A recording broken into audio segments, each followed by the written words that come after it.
Okay guys, welcome back to the channel, and we have to talk again about something that has been hidden in front of our faces for such a long time and people don't even realize.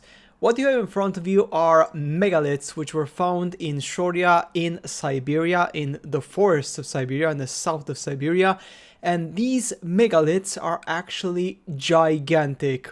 For example, the ruins of Baalbek. As you guys know, the temple of Baalbek has a couple of stones which are cut rectangularly, such as these here. So as you can see here, they are artificially cut.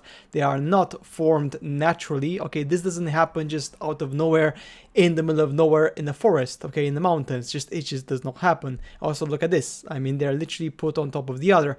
Okay, now in the Baalbek ruins, for example, the heaviest one is about 1.5 thousand tons, so 1,500 tons approximately. These ones, approximately based on calculations, are 4,000 tons. So basically 3 times heavier than the heaviest cut stone in the Baalbek temple. What does this tell you? Effectively, the people who created these amazing, awesome megaliths were not normal human beings. Their technology was just out of this world, or they were effectively giants, which were able to utilize their hands because they were, 20 meters tall or something like that, no idea. And they were able to grab these stones with their own bare hands and, of course, mount the fortresses such as these, right? Now, there are plenty of these fortresses in the Siberia. They're quite large, to be honest, and what happened is that right now scientists and investigators are completely ignoring this discovery in Siberia, and only certain people who go there have found them and took photos of them. And the reason is very simple. It's very far away, it's very difficult to get there, and mainstream media does not want to acknowledge that in the past, guess what? Official science is failing us. And this is a perfect example that 14,000 years ago, after the Ice Age, people were not basic and primitive, because this confirms the otherwise. This confirms that there was a super advanced civilization in Siberia which was able to construct massive megaliths with apparently primitive technology such as stone and copper, and pretty much it, right? Which is physically impossible if you think about this, right? So again, another proof that our Earth's true history is completely different to what they're telling us, but literally completely different. Now, this one is a very strong one. You see, the Statue of Liberty is identical to the goddess of Hecate. The goddess of Hecate is the goddess of darkness in ancient Greece. She's the goddess of necromancy, of the dark, of the shadows, of the cloak. She is the goddess of the darkness, pretty much, right, in ancient Greece. This person, this goddess, does not boast any good things. She doesn't represent anything good. Why would they put the Statue of Liberty, which represents effectively this goddess, as a symbol of freedom or a symbol of the USA? Very simple, because it was never about freedom. It was about establishing who are the actual owners of the USA enterprise. Yes, I'm saying enterprise because USA is an actual enterprise and its citizens are just literally assets.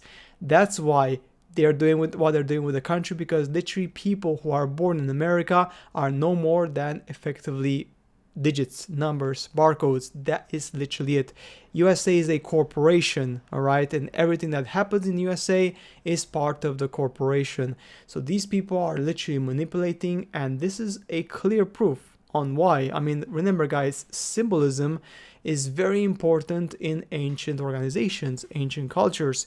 And do you think this is just a plain coincidence that the Statue of Liberty, which represents the American spirit, which everyone, when you say America, they think about the Statue of Liberty amongst other things, but that's like number 1 or 2 or 3, right, on the list. Why do they literally make it same as the goddess of darkness and pretty much almost death, the goddess of necromancy, Hecate? In ancient Greece, and also in ancient Egyptian culture, also there's a version of this person, of this goddess. Makes you think, and also imagine that effectively the people who control us from the shadows are effectively telling us straight away in our faces who they really are. They're not hiding it, they're just in your face. Now, this one, I really wanted to share with you guys this one because this one is just amazing. Now, there were recent discoveries of columns which were unearthed from the ground, and once they were digged out, what did they find? Well, effectively, the columns were buried under a ton of earth, alright? This is literally cultural layer, and to have this level of deposit, okay, which covers so much of the column, you have to have dozens of thousands of years. We're talking about more than 10,000 years to have this sort of cultural layer. This is not like a few hundred years or 1,000 years or 2,000 years. This is way longer, guys. I'm talking like literally tens of thousands of years. So remember, going back to the old knowledge of that, like thousands of years ago, people were basic, they were living in farms, especially more than 10,000 years ago. How the heck did they have the technology to build these columns? And what happened to the earth that literally it covered entire civilizations? That is crazy, isn't it? So again, once more, you don't know what's underneath the earth. The earth is containing a cultural layer which is just absolutely shocking and unprecedented.